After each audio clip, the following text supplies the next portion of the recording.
E na semana passada aconteceu essa mega operação no Rio de Janeiro, que resultou na morte de mais de 120 pessoas ali, né, em alguns complexos de favelas, né, no Rio de Janeiro.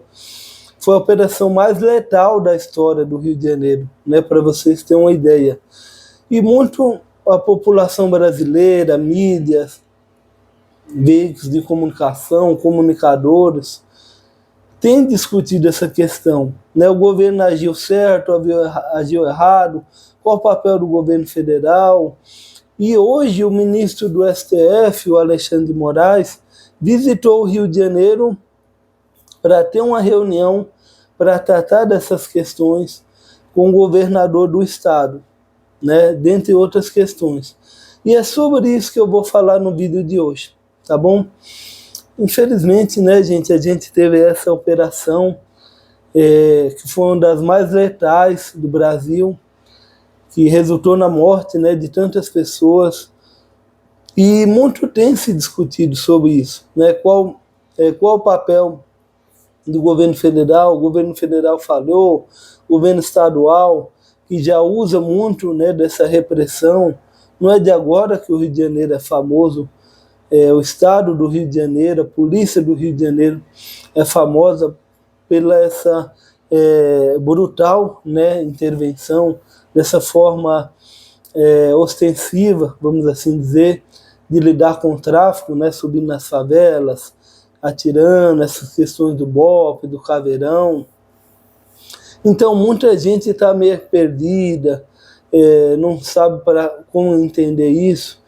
Então eu vim falar hoje sobre isso aqui, trazer a minha visão, que eu tenho estudado. Eu sou biólogo, né, formado pela Unesp, mas eu tenho estudado, sou militante dos direitos humanos, militante do movimento estudantil. Então eu venho trazer agora discussões importantes aqui para a internet, né, sobre esse caso. A meu ver, gente, isso foi uma verdadeira chacina, né? Hoje existem diversas formas da segurança pública tratar desse assunto. Nós temos várias questões mesmo, né? E a gente pode dizer do governo federal que o Estado brasileiro, no geral, tem sido lento no combate a essas facções. A gente pode dizer, a gente pode discutir muitas coisas, né? E a esquerda está aprendendo, ao meu ver, a lidar com essa questão. Esse governo Lula 3 tem avançado muito, né? O Ministério da Justiça tem avançado muito no combate ao crime organizado, porque essa questão da guerra às drogas dos anos 90, essa polícia ostensiva, né, de combate ali letal contra o tráfico de drogas, tem se mostrado ineficiente há muitos anos. Há muitos anos que essas polícias, não só do Rio, né, muitos estados brasileiros, têm utilizado essa polícia ostensiva, e as facções não têm sido enfraquecidas da maneira que a sociedade precisa, né?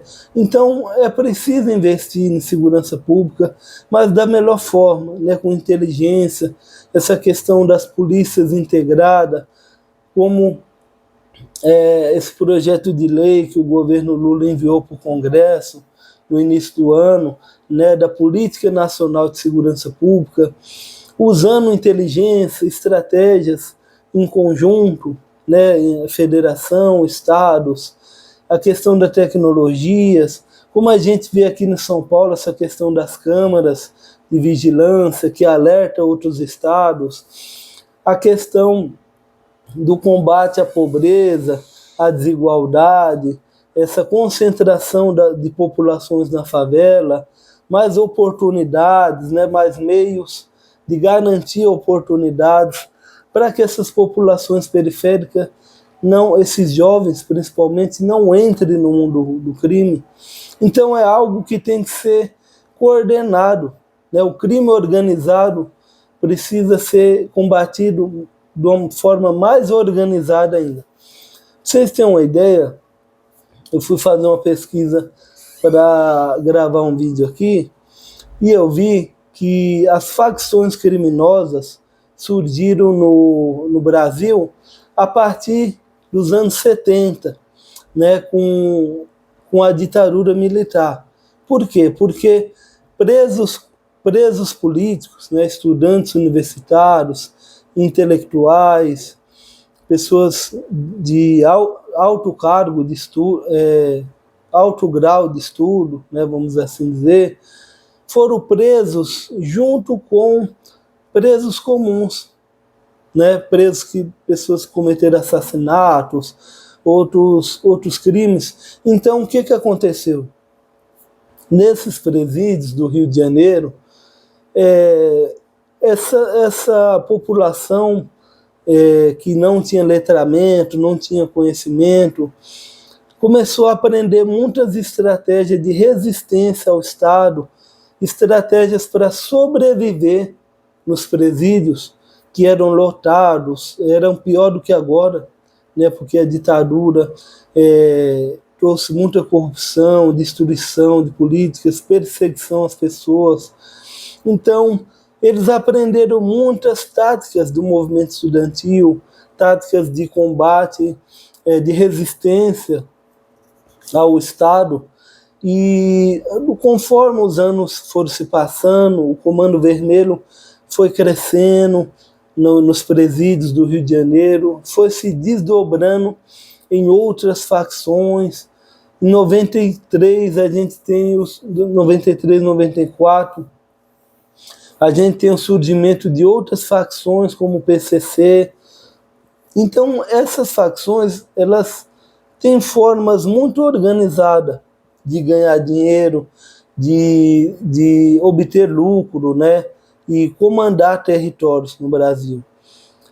E a maioria dos especialistas que têm estudado, grande parte, né, dos especialistas de segurança pública que teve êxito, né, em vários países da Europa, até lá na Colômbia, né, Bogotá, que é um bom exemplo, eles têm visto que é importante atacar a cabeça ali, o centro dessas organizações.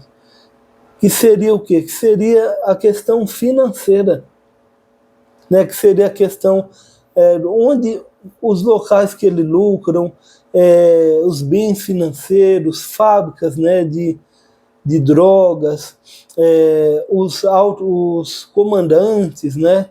Então, quando você age nessa questão financeira, como aconteceu esse ano, que a gente teve o governo federal desarticulando um grande esquema do PCC que estava por diversos estados, que envolvia, né, setor do combustível, postos de combustíveis, até refinamento de gasolina.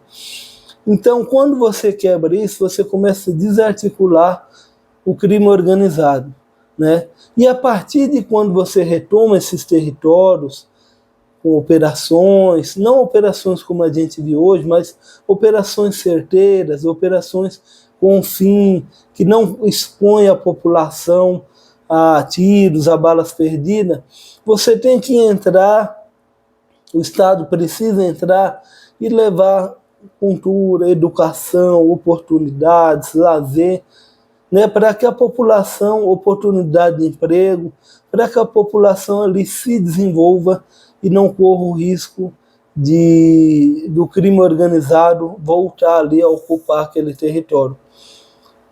Uma coisa muito importante é a questão também do policiamento comunitário, que é o inverso dessa polícia militar, né? A gente tem bons exemplos no Japão, outros países, onde as polícias elas têm bases, né? Elas trabalham ali naqueles territórios, atendendo, né, pequenas demandas, observando, auxiliando a população para evitar o crescimento da criminalidade e problemas sociais também. Entendeu?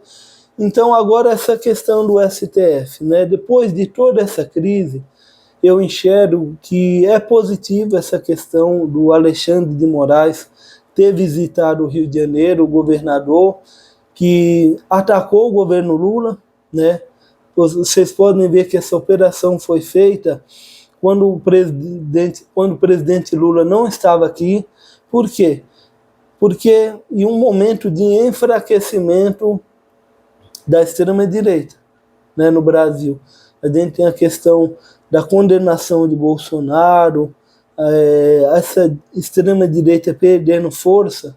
Então, esse movimento do governador, do Cláudio Castro, do PL, foi uma movimentação também para dar visibilidade para a direita, né? Então, quando você vê agora essa repercussão internacional e essa pressão de movimentos sociais, de partidos, para que o STF analise essa questão, os procedimentos ali, a ADPF, que foi aprovado pelo Supremo, que institui em 2019, né, que institui uma série de normas ali para garantir a segurança, a diminuição da letalidade nas favelas. É importante que o Supremo exerça também a pressão, né, que cobre essas autoridades. O Supremo Tribunal Federal, ele tem poder até de afastar um governador. Não seria esse caso, eu não enxergo que isso vai acontecer agora, porque o governador do Rio está num momento de popularidade muito grande, a população apoiou muito essa questão, e eles são políticos, né? São políticos. Eu tenho até um vídeo aqui falando dos ministros do STF, eles medem, né, cada passo que eles dão, eles têm os cálculos políticos. Então esse momento é mais de dar uma pressão, de investigar e tomar algumas medidas importantes, né? Então vamos analisar como vai ser os próximos passos, mas é muito importante que o governo estadual, federal e a justiça e o judiciário trabalhem junto para lidar com essas questões, né? E lida com essas questões da melhor forma possível, com inteligência, com tecnologia, e não matando pessoas do jeito que eles mataram, né? Não colocando a população exposta, com medo de ser morta, e assim por diante, né? E esse vídeo ficou um pouco longo, gente, mas espero que vocês tenham gostado. Vou pedir para vocês deixarem um like aí, para que outras pessoas também possam ver o vídeo. Estou um pouco rouco aqui, mas vamos seguir adiante. E se inscreve aqui também no canal para vocês continuarem me acompanhando. Tá bom? Tchau, tchau, gente.